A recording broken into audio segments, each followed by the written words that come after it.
Hey guys, I have another Zippo video today. Today I'm actually going to discuss a topic that I've gotten a lot of questions for in terms of messages and comments, and that's how to get your Zippo to light consistently. I want to start off by saying that, when you're doing Zippo tricks, it happens occasionally that, you do a trick and you do it flawlessly, but then the Zippo just doesn't light. And you have to realize that, with any kind of showmanship, stuff like that just happens, and you kind of have to learn to salvage it. Personally, I don't really have that issue that often, just because I don't really perform Zippo tricks. I just do them for my own entertainment. And the only thing is, when I do videos, a lot of times that's the main reason why I have to do several takes or edit video, just because I can't get the Zippo to light. So one thing I want to start off by saying is that the quality of the flint you use will determine how well your Zippo sparks. I personally recommend Zippo flints. They're relatively cheap. You can get them at gift shops, pharmacies, whatever, for like $1 for a pack of 6 flints.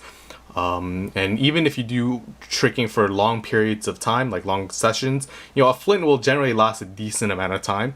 And honestly, from this, I didn't even buy these individuals. I just went ahead on Amazon and I got, I think, a box of 24 of these blister packs for under $15. Ronson flints, they work okay. I don't personally like them. I feel that, for the bulk price of Zippo flints, I might as well go with the best. And then there are some people who would suggest breaking open Bics and using those flints. Really, don't do that, just because the flints in Bics are longer and they're a little softer metal. Flints are basically a mesh metal. It's a combination of different metals together that when you strike produce a spark. They are softer, and what'll happen is they don't spark as well, and they'll also clog up your flint wheel. And that actually kind of segues into the next part, which is keeping your flint wheel clean. Obviously, this is what strikes the flint and creates that spark. And what happens is, even with Zippo flints, it can get clogged up.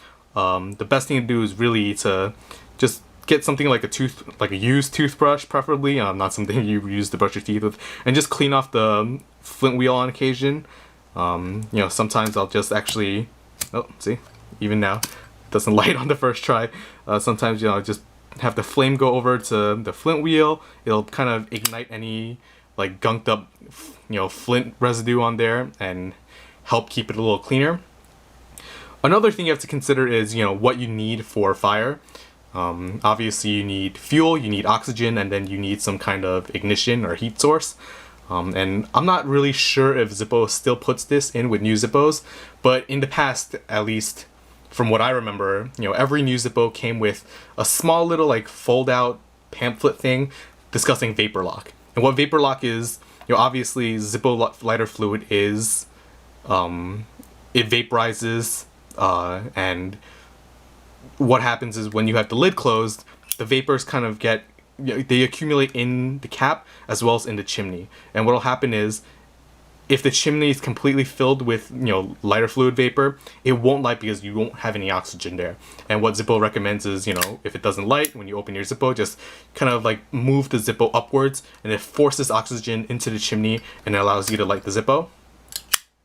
So, that's something that maybe you can incorporate into your tricking routine, I suppose, where it's just something that you do in the middle of tricks. One thing I like to do is, I just smack the bottom of the Zippo against the palm of my hand, and what that does is that helps settle the insert into the bottom of the Zippo so it doesn't snag up when I try and open it. Something like that. When you do that, in between tricks and you open it, you can just wave it around a little bit. If you practice it enough, you can make it relatively smooth in your routine, and no one will really notice an interruption in the flow of your tricks. Another thing you can do is, when you're doing a very complicated trick and you want to get it to light the first time and you don't want it to screw up, is actually to run the flint wheel back the opposite way, basically running it towards the chimney. What happens is the flint wears unevenly. Because the flint wheel is round, it doesn't wear the flint out completely flat. And if you ever take the flint out, I can't really show because it won't focus well, But if you do take your flint out after it's been used for quite a while, you'll see that it's a little concave in and it's rounded. And what you're doing when you're pushing the flint wheel the other way is you're basically turning the flint 180 degrees. And what'll happen is that just leaves kind of like a sharper point for this flint wheel to catch onto, and you'll actually find that the flint wheel is more difficult to strike, but because it's more difficult to strike, it'll actually create sparks more readily, and you'll be able to light up your Zippo much quicker, much easier the first time. You do have to be careful, when you're doing tricks that obviously the flint wheel will require more force to strike. You're gonna kind of wear out your fingers a little more and whatnot. And especially for certain tricks where, let's say you're using the, you're using the webbing of your hand, it'll hurt a lot more if you actually do that first. Just, something to keep in mind. Another thing is the quality of the fluid, and also how much fluid you have in the Zippo. I recommend Zippo brand lighter fluid. I feel that it's pretty pure, it burns well, and you really won't have issues with it igniting. Honestly, I've been using, hardware store naphtha for quite some time now. You buy a quart container of it and it'll last you for years of regular use. It doesn't light up as well. I definitely can see the difference, and I noticed the difference between using naphtha and using Zippo branded lighter fluid. I don't recommend Ronson because I feel it gives off a weird scent, but some people don't really mind. But one key point is to actually not overfill your lighter. And a lot of people will think, oh, if I just fill it up to where it saturates, then the lighter should ignite more readily because there's more fluid in there. And that's wrong. What'll happen is, because when you're tricking with the Zippo, you're moving it around, you're rotating it, sometimes it's upside down, sometimes you shake it. Lighter fluid will drip off the wick if you ignite it, if you overfill it and then you shake it around. And what'll happen is this flint wheel will get coated in lighter fluid and basically it won't spark. It's kind of counterintuitive, I suppose, but you can almost think of it like the lighter fluid liquid is actually dousing out the sparks that that should be coming out to light your wick. A lot of people will notice this when they're doing a trick like flesh torch, where the idea behind that is you want to overfill the fluids, the lighter with lighter fluid, so that when you open it and you shake the Zippo chimney towards your finger, fluid splashes up, and then you can ignite it with a spark and ignite your finger. What happens is during this motion, lighter fluid can get on the, and actually not even can, most of the time it will get on the flint wheel, and you'll find that the lighter won't spark, and that's what makes that trick the most difficult in my opinion. Anyone can just douse their finger in lighter fluid and just go off with a separate flame source and then light their finger. The finesse behind that trick is being able to do it in relatively smooth fashion in that one motion of that and then lighting it. And that's what I find most difficult about the trick anyway. So you do want to be careful, obviously you want to fill your Zippo so that you're not burning up your wick, and you do have a fuel to burn when you're trying to light the Zippo.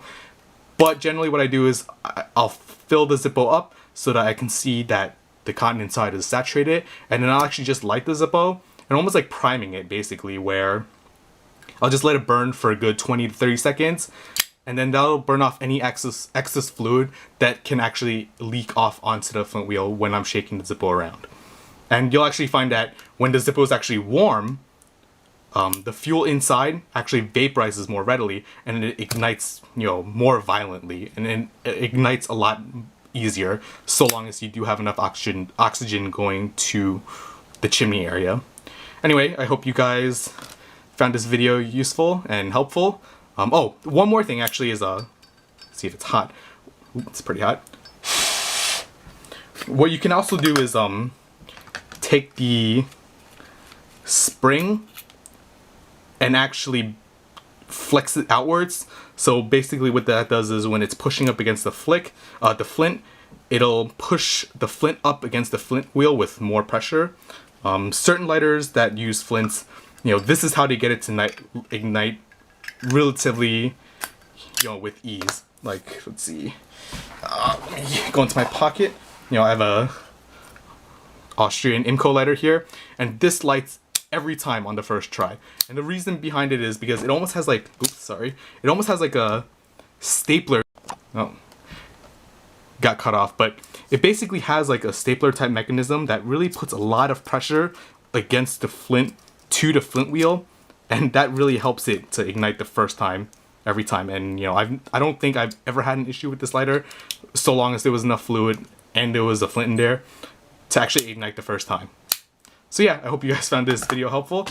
Sorry about the cutoff just before, but you know, I'm gonna have to edit this segment in anyway. And I hope you guys enjoy the rest of your day.